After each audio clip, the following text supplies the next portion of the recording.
Hey everyone, my name's Adina, and today I'm going to talk about what I learned ghostwriting a memoir in 1 year.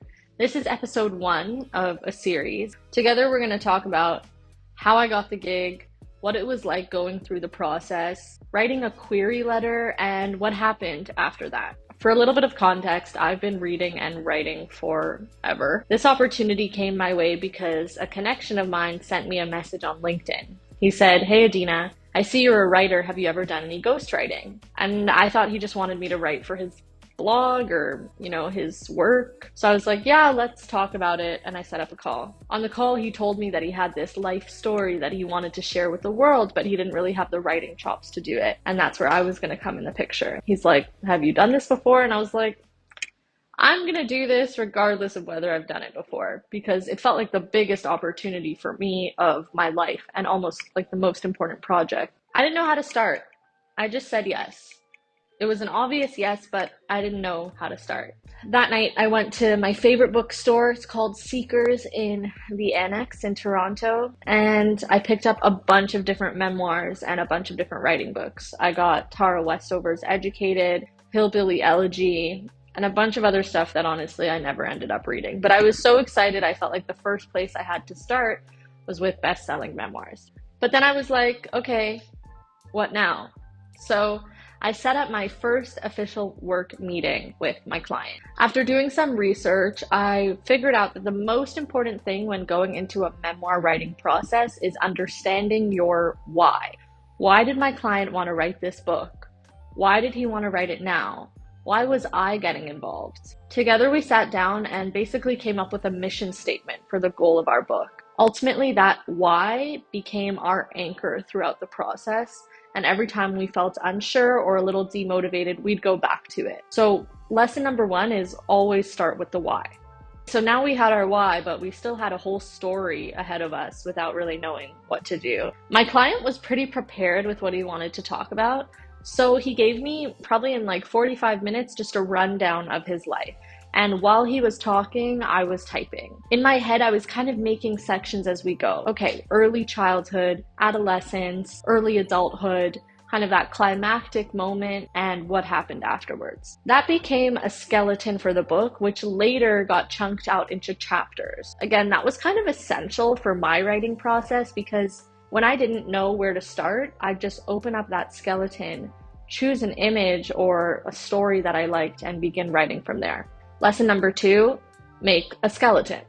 The last thing I did after that initial meeting was take a little bit of time putting on sort of my writer brain and thinking about the themes and the images that I heard my client saying over and over again.